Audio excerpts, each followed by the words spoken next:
Good evening, everybody. Hope you guys are doing well on this Thursday. Can I just get a thumbs up if you can hear me and you can see my screen? Perfect. Thank you so much. Um, so just a little bit of an update before we move forward. I know everyone's pretty stressed out because of the assignment one not being released as yet. I've been communicating daily as to when this will be released. They are telling me that it's going to be released tomorrow. So cross fingers that it would be. As soon as it's released, they will let me know and I'll post a message on our group for you to check your student portal under student materials. It will be there. And then I will try and download it that evening and post it up on Arc as well for you guys.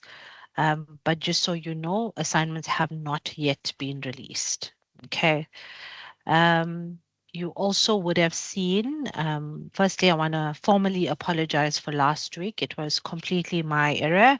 I thought that we had a lecture and my calendar went a bit bonkers when I initially set up this session. But we are all right. I double checked and triple checked to make sure. So we are starting this week and then obviously every alternate week thereafter. Ice tasks were loaded, so all four ice tasks are on the system. Um, the soft due date is what I set out in the pacer. However, the hard due date is the 8th of May. So please make sure that all four of the ice tasks are completed and done by the 8th of May. I would suggest that after every module or when I set out that soft due dates, you try and get it done by then because it does help and it doesn't cram you up towards the end of the semester when you're now preparing to write your examinations. So let's try and get it done as quickly as you possibly can. But the hard due date is on the 8th. After the 8th, I will not be accepting any submissions on ISTAS. It will be considered to be late, and I will not even grade those ISTAS. So just so that you know. Okay, so today we are going to be going over Learning Unit 2, and I put basically Theme 1 and Theme 2 together, just so that we can follow the pacer, to the T. Basically, what this specific learning unit is about is warehousing in terms of location, space. So both from a regional warehousing context, warehousing context, and urban spatial context, which I'll go over. I know it sounds a little bit Greek, but you will sort of understand it as we go along. So firstly, we're going to go over regional spatial context. And here, what it basically is in layman's terms, or the most general definition I can give you, is basically how a specific area relates to a larger region in terms of space, the location, the developments that happen within the area. Like, for example, okay, to bring it in a South African context, Dalmas in Mpumalanga. Firstly, it's located between Gauteng and Mpumalanga, so those economic zones. It is a major transport route to Johannesburg as well as Pretoria. It has a huge influence by the mining sector, the agricultural sector, even a logistics sector, and also there's a link with like farming, rural areas, etc. So as we go along, you'll sort of like gain understanding a little bit more on what it means.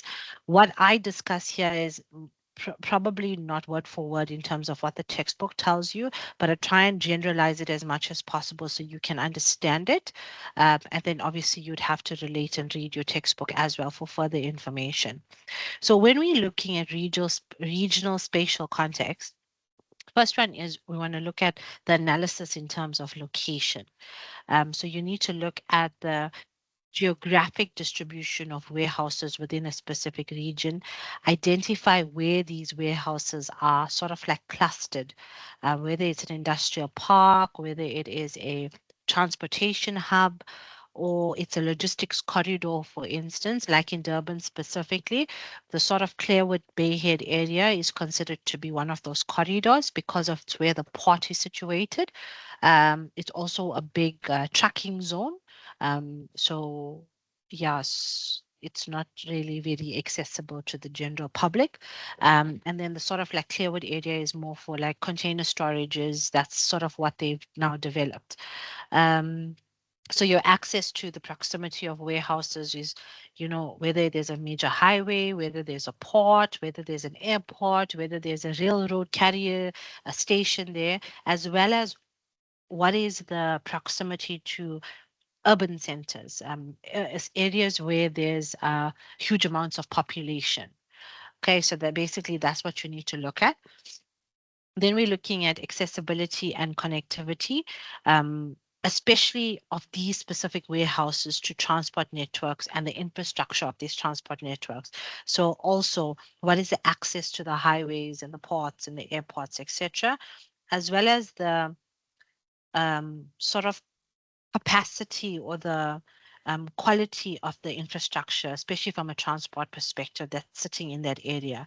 So you need to identify whether there's an impact of constraints, is because it's obviously very inaccessible, congestion, any sort of bottlenecks of warehouse operations, and any sort of logistical efficiency that you need. So that's where you need to look at in order for you to determine where that warehouse needs to be situated. Then we want to talk about market demand. You want to consider where you are situated in terms of the warehouse to your target market, to your customers, any sort of DCs, distribution centers, looking at your market demand patterns, your customers, routing, and also like where your consumption trends are the most. That's where you would identify the best, most optimal warehouse location so that it minimizes your transport costs, it reduces, your lead times to get to them, and it gives you a better service level. Also gives you a lot more of a competitive edge and advantage compared to some of the competitors. Like for instance, I had a customer that does e-com, but the e-com is sitting in a surfing background. So their target market was Cape Town and Durban, but Cape Town still more specifically than the Durban market. However, their warehouse was situated here. So we looked at something more from a decentralized solution where they would have a facility in Cape Town so that they could dispatch their items directly out of Cape Town so that it, number one, saves them on transport because transport costs when you go main center to main center is very different as opposed to you transporting intracity. Also, they were faster to market. I mean, if you move from Durban to Cape Town from a career perspective, you're looking at 3 to 4 days, whereas they're getting it their next day now because it's coming out of a facility that's based in that specific area. Okay, then we have land use and zoning. So you need to understand what is the regulations for the specific land use or any sort of restrictions with zoning that may impact you having to do a warehouse development or an expansion. So you need to consider, what is the availability of the land, what's the cost, what's the zoning classifications, especially when you are assessing sort of warehousing sites that you want to possibly move into. So you want to understand what the capability or the compatibility of that warehouse is with surrounding land uses, surrounding communities, so that you minimize any sort of risk in terms of conflicts, whether it's from a community perspective or whether it's from an environmental perspective. Then we want to look at supply chain network design. Here you want to understand what the role of warehouses are within the broader supply chain scope. Also from a distribution perspective. So where is your stock sitting? What is the best way for you to optimize your warehouse, your network? Um, what the best way to reduce your costs from a transport perspective, and get it faster to market, basically. So evaluating the strategic sort of placement of the warehouse so that you have a better omni-channel, or you have a better e-commerce fulfillment, and also you can look at multi-mode of transport. A lot of people when they're doing last mile, they're looking at, bike deliveries, for instance. Um, then we're going to look at the competitive landscape. and also a little bit on to like market dynamics within the sort of warehouse structure that you're looking at. Who's the key sort of competitors, your different market players, who's the major logistics providers, all that's sitting in that region or that area. What market share do they have? What is the different pricing that they're offering to customers? What's their valued service or value solution that they're offering to customers? Because you need to understand the competitive positioning of your warehouse and also understand and identify any opportunities for you to be different. You want to create a product or you want to supply a product to a customer that is quite customized. And then lastly, you want to look at economic trends that can also influence your warehouse location. Um, like for instance, it's population growth. You know, how big is the population in that specific area or region? Employment trends. Is there people that are employable in those areas? Consumer spending patterns. How is the market in that specific region in terms of the customers buying from you? Um, and that's basically how you would understand whether it is viable for you to go into that specific area or not. So when you basically conduct a full comprehensive analysis when you're looking at a regional spatial context, a lot of businesses they make these informed decisions based on most of these factors here: location, accessibility, market demand, land use, zoning or regulations. How does your supply chain work? Who's your competitors? And then also you, from a customer perspective, are you going to make money or not? So, I mean, the entire aim is to have as much efficiency as possible, reduce your costs, and also be competitive. You know, you want to be the best in the business, and this is one of the ways that you can go about doing it.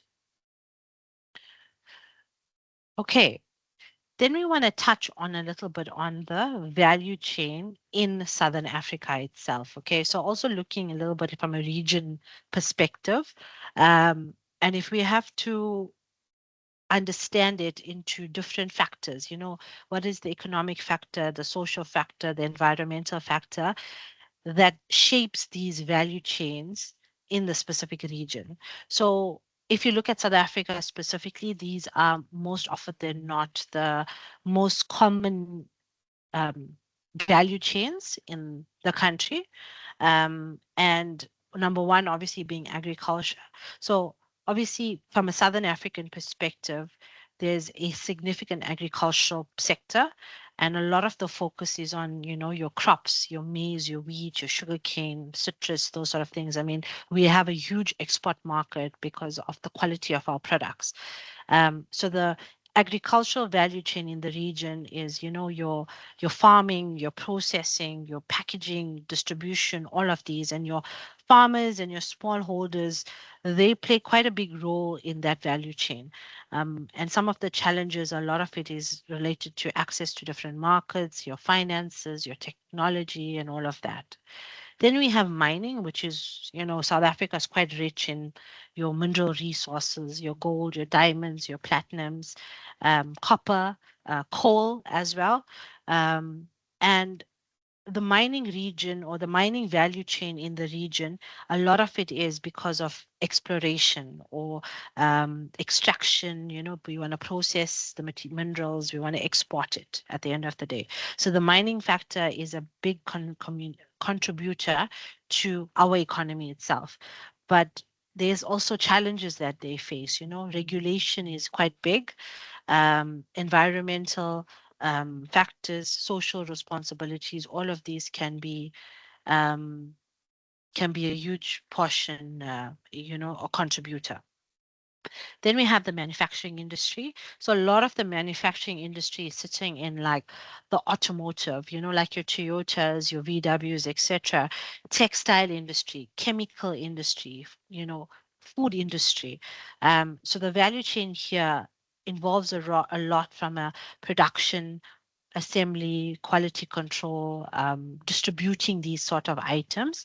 And I think it's the region sort of strives in the manufacturing side of it because there's a lot of promotion for industrialization, employment, or creating jobs. Um, you want to generate as much economic growth as possible, and you also want to reduce your dependency on imports. You want to cut down imports as much, uh, um, promote the local market as much as possible. Then we have trade and logistics. So we all know South Africa serves as a gateway for trade, especially between Africa, Europe, Asia, America as well. So the logistics value chain in that region basically is more around transportation, warehousing, customs, freight forwarding, your various modes of transport. And a lot of this infrastructure is quite critical for us to facilitate trade, for us to support any sort of economic integration within our country, Southern African Hemisphere, to beyond, basically. Tourism and hospitality, I think this goes without saying. I mean, we are probably living in one of the most beautiful countries ever. Natural beauty, wildlife, heritage, um, many tourist attractions, whether it comes to accommodation or transport or tour operations, anything from a hospitality perspective, that's where our value chain is basically sitting. Um, and in this specific sector in tourism, the there's quite a big role in driving economic development, driving, foreign exchange in the country itself. Then we have energy and infrastructure. Don't think we want to go down that road, but a lot of it, we all know we're facing challenges, especially with energy access, like electricity, being reliable, being sustainable. Um, So, when we're talking about transmissions and consumption of electricity, renewable energy resources, a lot of investment in energy and, renewable energy projects is quite critical for us as a country to address, things like energy poverty and mitigating any sort of climate change that we have. Then we have IT, or information technology, or information and communication technology, and plays a huge role in like driving innovation, driving connectivity in the country itself. So the value chain here is your telecommunications, software development, digital services, e-commerce, which is quite big in South Africa right now. So access to affordable and also reliable IT, or information, and communication technology, is quite essential for us to enhance these sort of value chains so that we can be productive, we can be competitive, and also we can be included in like the digital economy, because I think it actually took us quite a while to get into the program of things. I think a lot of us learned lessons from COVID, and that's where the e-com and omni channels now started flooding in. And then the last one is social and environmental sustainability. So, from a Southern African perspective, there's a lot of challenges, whether it's poverty, unemployment, social inequality, environmental degradation. So, the value chain here is how do we now focus on promoting inclusive growth, social development, these sort of things. So there's a lot of strategies that businesses use to promote this, like CSR campaigns, going green energy, green manufacturing, sustainability. So all of these is basically used to promote any sort of sustainability at the end of the day. Okay, so this is a good life lesson slide, because sometimes a lot of us don't know that these are some of the things that we do or is part of our value chain in South Africa itself. Then we want to go into a little bit of the world, which is where we're comparing the sort of regional dimensions and where everybody is sort of sitting in terms of what they can provide to us from their space, or what they can offer, and where they're situated, etc. So the first one we're going to touch on is North America there on the top. So Here, their facilities or regional facilities per se, it's quite large in size, especially when you have to compare them to other regions around the world. So it also reflects on the fact they have quite a vast land availability and also demand for like very large, high scale distribution centers. So many of your warehouses in North America are basically located in like suburban areas or rural areas that's near transportation hubs so that it's easier for transport. So it allows for you to have more accessibility to transport networks. So now, when you're going towards the whole e commerce and omni channel trend, um, it's led to increased demand for like technologically advanced warehousing where you have automation, you have robotics, you have a whole lot of efficiencies in your fulfillment centers. So this is how basically North America would operate. From a European size, the warehouses are all different sizes. So there's a vast variety of it. Um, and also every warehouse or location is quite different configurations of it. A lot of it is based on urbanization, the fact that they do have available land, and also regulation. So in a like a densely populated urban area, warehouses are much smaller in size, and they also are somehow integrated from a vertical perspective to optimize the use of the land that they currently have. They also very big in reducing environmental impact of their um, organizations or their businesses or distribution centers. So with Europe, there's quite a growing trend towards multi-story warehouses and urban logistics centers so that you can also meet the demand for last mile delivery for e-commerce and all of that. So here they want to look at more sustainability and more energy efficiency when they're designing their warehouses and the way they lay out their operations in Europe. Then we go into Asia. So a lot of the warehouses in Asia are characterized a lot by their size, their scale, and what function do they offer to the region. So in some countries like China and India, land is abundant. Okay, warehouses tend to be a lot larger, and it's in a larger scale because they want to try and accommodate the growing demand, especially from a manufacturing perspective. So in smaller, more densely populated areas, they also have more of that vertical integration or the multi-level warehousing so that they can optimize that land use. And also if they have any space constraints, that's basically it solves itself. Tech innovation, all of that is quite big in driving any sort of process improvement and efficiency in the warehouses for Asia itself. Latin America. So warehouses in Latin America also are quite varied in size and also the quality. A lot of it is based on what infrastructure is available for them and also what's the market demand in that specific country. So in countries that basically they're quite robust in the economy or their logistics, the warehouses are very modern.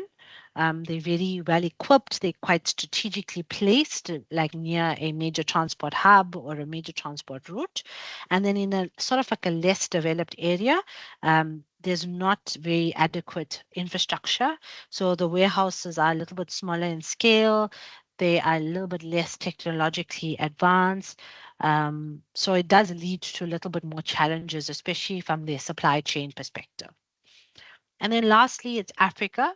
So a lot of the warehouses in Africa has a lot of unique challenges, whether it's infrastructure or security or market demand. So if you have a warehouse like situated in a major city or an urban area, your warehouses tend to be a little bit smaller because you have some sort of land constraint. And also, you don't have that much of an investment in logistics in that infrastructure.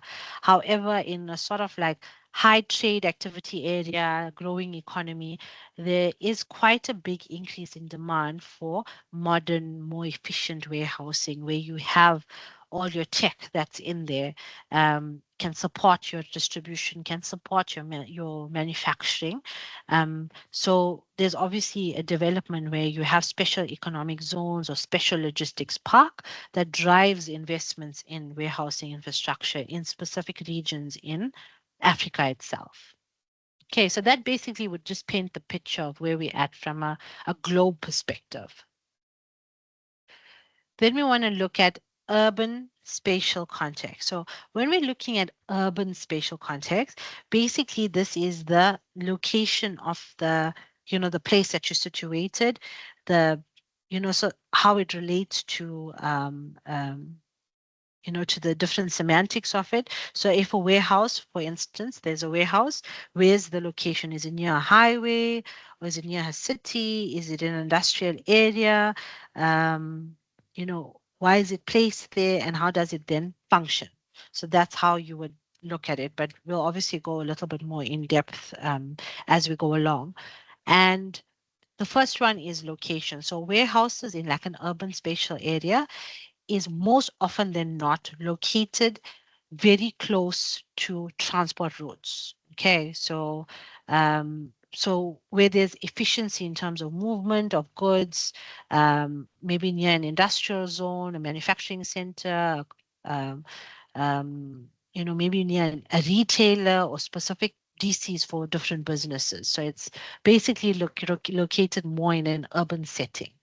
Um, with land use and zoning or regulations, a lot of the time in urban spatial, it's influenced by land use regulations, zoning ordinances, all of that.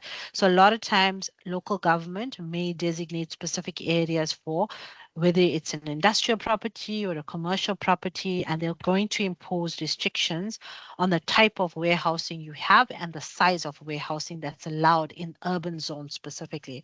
So warehouses have to comply, whether it's a building height, whether it's a lot size, a parking requirement, anything from an environmental consideration, all of these things will be predetermined and explained.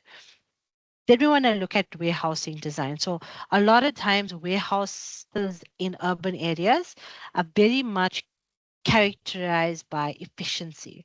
How can you best optimize the land use? How can you maximize your inventory or your storage capacity that you currently have with very limited space? So it may be a multi-story or a high-dense layout. And a lot of your modern urban warehouses are equipped with a lot of advanced technologies, whether it's in a WMS system or an automated system, robotics, conveyors, anything that can improve efficiency or productivity. The less handling, the better.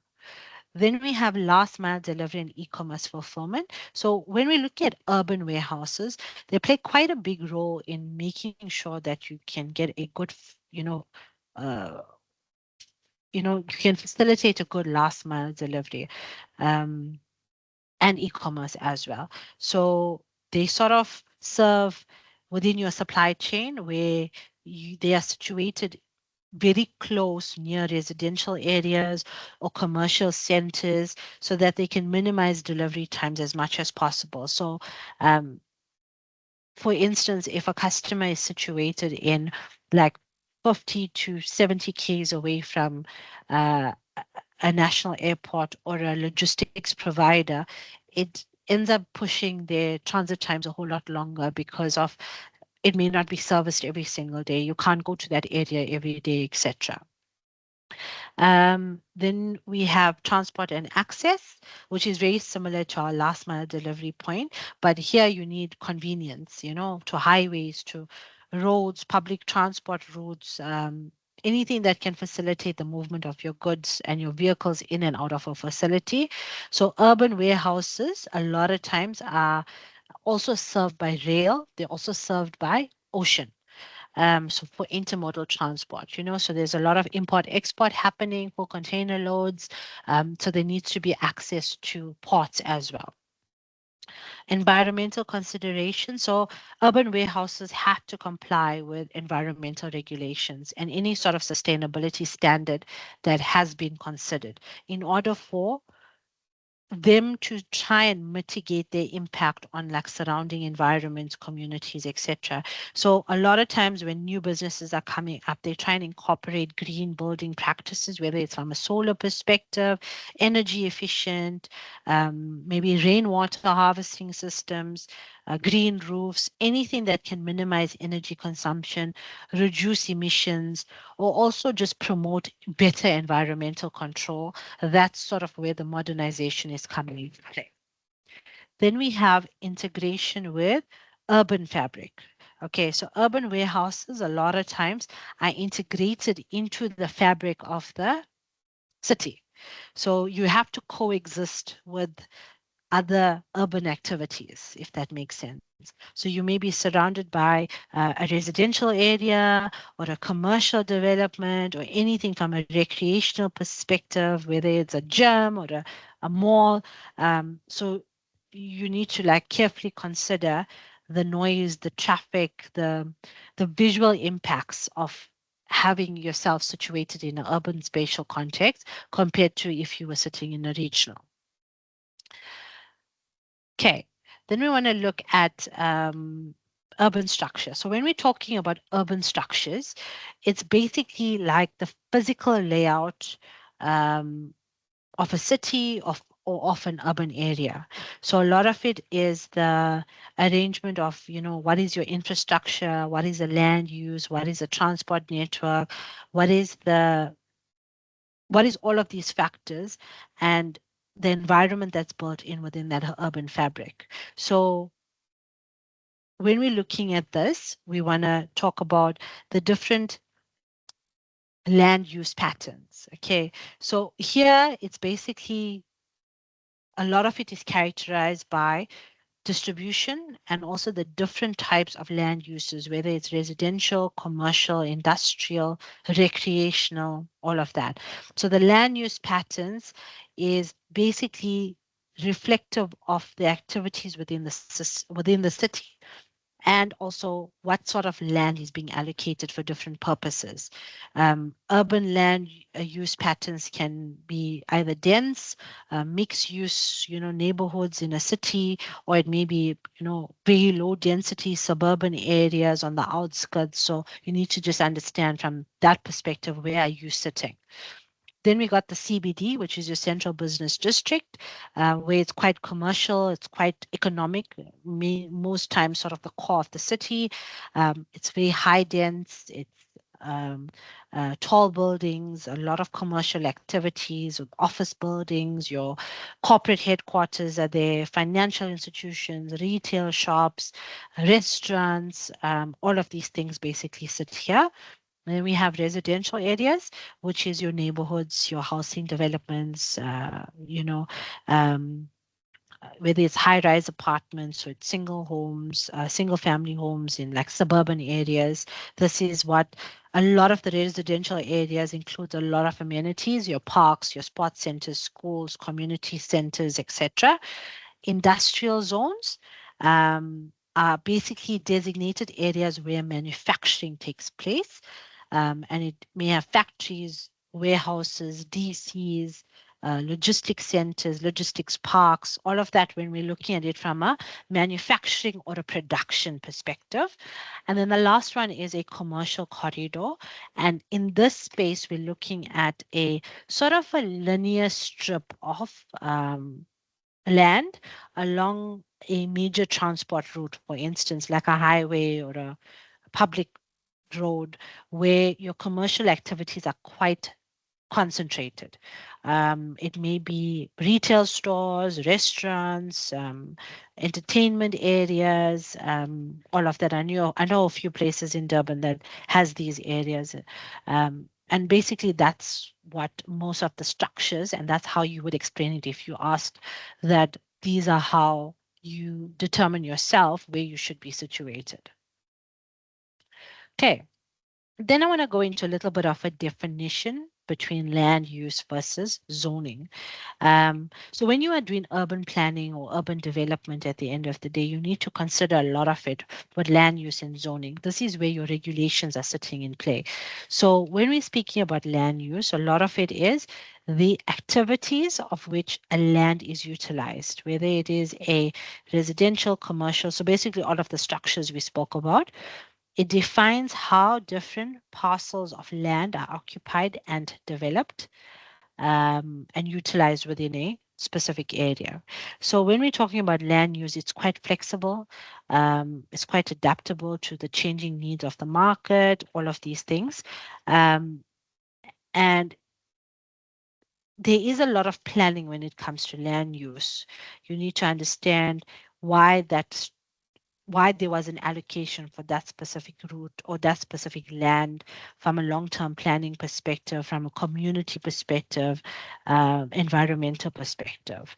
And then we look at zoning, and zoning is more from a regulation perspective that's set out by local government, whether it means from a control perspective or a regulation perspective of land use within a specific area. So it divides your land into different zoning districts. Um, and gives you different regulations based on that. So whether you're in regional or industrial, you have one zone zoning regulation. If you're sitting in urban, you'll have another zoning regulation. So there's a lot of restrictions. There's a lot of permissions that you require, building heights, all of these things when we're looking at zoning. Um, so they do operate within a sort of like a legal framework established by like the local government, and the regulations are enforced through permits, through building codes, through land use enforcement to make sure that there is compliance on these regulations itself. So there has to be quite a bit of uniformity. So when we look at both land use as well as zoning, they're quite important um, if you're doing urban planning and development, especially if you're managing, land resources or developing different activities or planning. So both this land use planning and zoning, the aim is to balance out any sort of interest that all parties have. Okay, whether it's a community, the person leasing or buying, or the seller. You want to have some sort of balance in terms of interest. You want to protect your public health. You want to protect the public safety, welfare, all of these things. And this is the reason why these regulations are basically in place. Okay. And then we move on to the third one, which is what we consider site level context. And when we're looking at site level context, it's where you're looking or exploring a warehouse or a facility from a site perspective, whether it means you are looking at a specific characteristic, a special consideration, any sort of challenges when you are selecting that specific warehouse site. So when we're um, looking at things from a proximity to market demand perspective, you want to also look at where you are situated, identify any warehouses that is, proximities to markets, transportation networks, labor supply. How can that business best build your ecosystem at the end of the day? Access to transport networks, you want to look at um, your site level sort of considerations will be accessibility, connectivity to the different, from the warehouse site to the transport network. So you can see a lot of it has to do with where you are situated from a location through to national freeway, highway, etc. Availability or land availability, size, cost, all of this. Um, so warehouses basically require quite a bit of land area to accommodate if they have storage facilities, loading docks, parking areas, and anything from an operational requirement.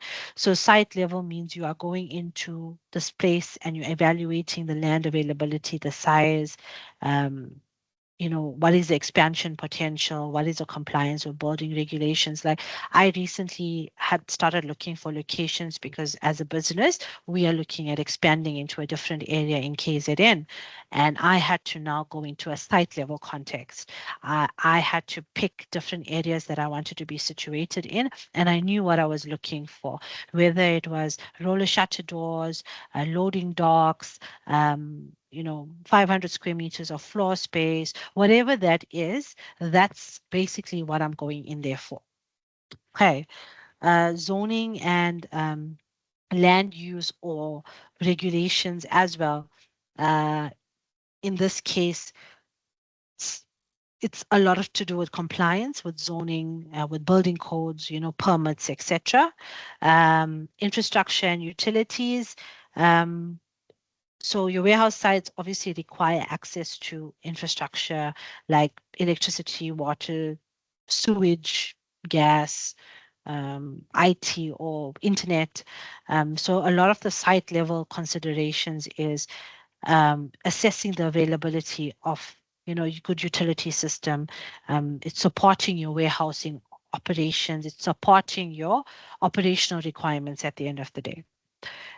Environmental impact, and here we're looking at it from a sustainability perspective.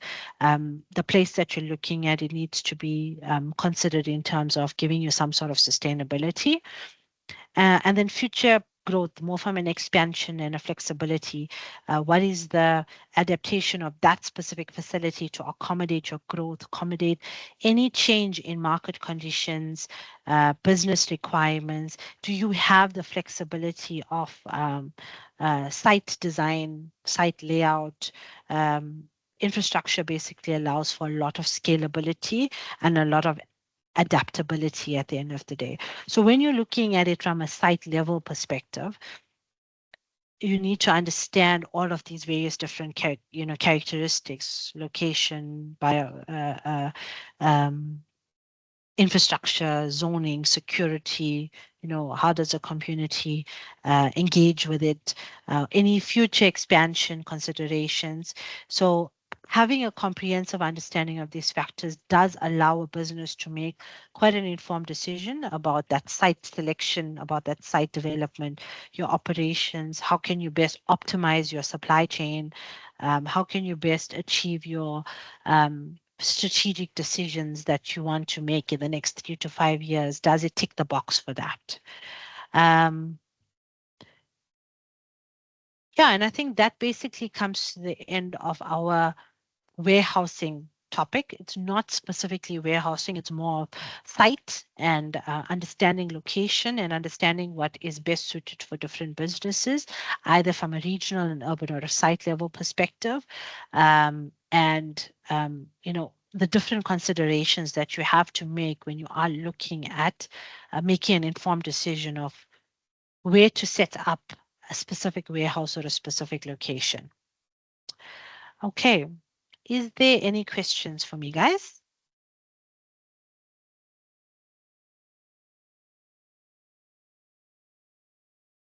Okay. If that's it, then I will take your leave. And then next week, we're going to go over learning unit 3, not next week, the week after.